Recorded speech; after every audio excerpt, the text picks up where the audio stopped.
이 당사자가 이제 마약으로 관련 전과가 있다고 그러면 소변 모발에서 음성 나왔다고 해도 안 믿어주고 이제 실제로 기소까지 이어지는 경우가 정말 많습니다.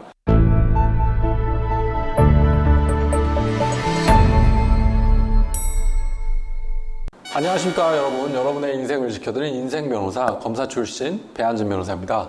예, 오늘 영상은 변호사로서 변론을 하다 보면 야 진짜 우리 말 안 들어준다, 진짜 피의자 말 안 들어주네, 안 믿네 라고 하는 그런 상황, 무혐의 받기가 정말 어렵고 입증 책임의 전환이 사실상 있어서 검사나 수사기관이 피해자가 잘못했다는 걸 입증하는 게 아니라 우리가 결백함을 입증해야 되는 대표적인 그런 죄명 4가지를 한번 준비해봤거든요. 자, 첫 번째 죄명은 바로 점유이탈물 횡령죄입니다. 실무상 길 가다가 부은 다른 사람의 휴대전화기를 선의, 그러니까 좋은 마음에 주인 찾아주려는 생각을 가지고 이제 집으로 가지고 오시는 분들이 있거든요. 주인 찾아주는 게 현실적으로 쉽지는 않다 보니까 한 며칠 이제 자기 집에 두고 깜박하는 경우가 있어요. 그러면 한 일주일 지나서 주인분이 경찰서에 신고를 하면 CCTV 추적을 통해 가지고 그 휴대폰을 습득한 당사자한테 이제 연락을 하죠. 휴대폰 보관하고 있냐, 점유이탈물 횡령죄 조사받아야 되니까 출석하라, 이런 연락을 받는 경우가 굉장히 많습니다. 상담을 해보면 이 의뢰인분들은 나 정말 이거 내가 가져가서 처분하려는 게 아니라 주인 찾아주려고 했는데 깜빡했을 뿐이다 라고 억울함을 호소하시거든요. 근데 경찰 조사 가면 절대 이 주장 안 받아줍니다. 휴대폰 가져간 다음에 며칠 주인 찾아주려는 노력을 하지 않았다라고 하면 일단 기소 의견으로 송치되고 처벌받을 가능성이 아주 높거든요. 저 역시 이제 변호사로서 주인을 찾아주려는 노력을 했고 굉장히 좀 억울하다, 점유이탈물 횡령에 고의가 없다라고 주장을 해봤지만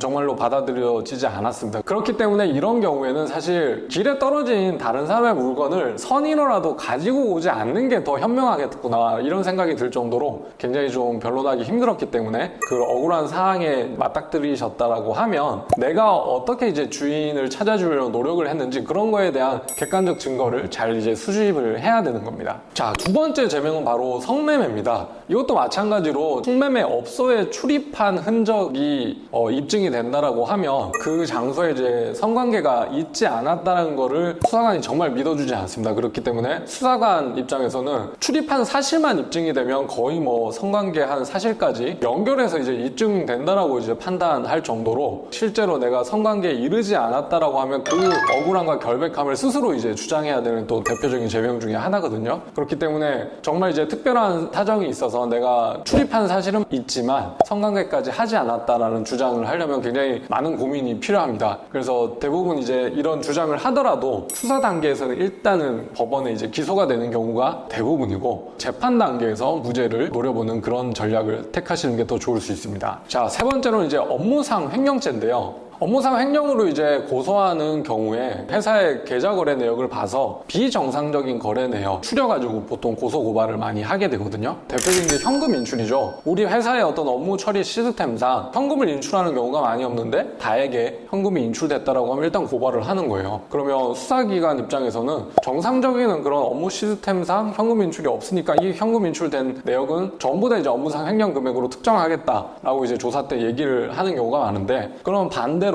사건에 연루된 피의자 입장에서는 그 현금으로 인출된 것을 내가 회사를 위해서 사용해서 횡령에 고의가 없었다는 것을 적극적으로 소명을 해야 되는 거겠죠. 내가 회사를 위해서 그 돈을 어떻게 썼는지 입증 책임의 사실은 전환이 있기 때문에 수사 단계에서 입증하는 것이 아주 중요합니다.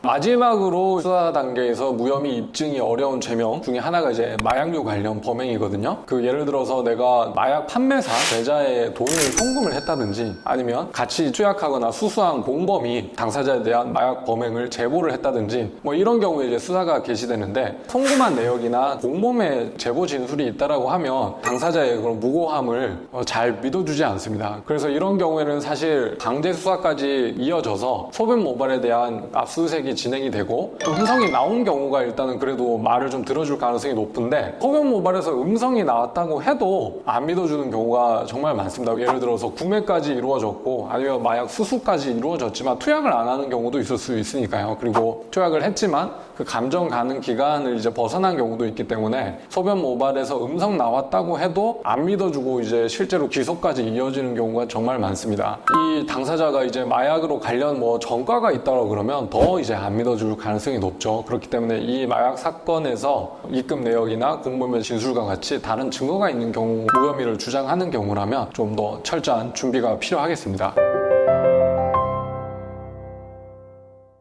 실무상 의뢰인들의 억울함을 호소해도 잘 안 들어주는 죄명 4가지 설명드렸는데 4개의 죄명에 해당되는 사건으로 이제 입건이 됐다라고 하면 최대한 변호인의 조력을 받아보시는 것을 추천드립니다. 오늘 영상 유익하셨다면 좋아요와 구독, 알림 설정까지 부탁드리겠습니다. 감사합니다.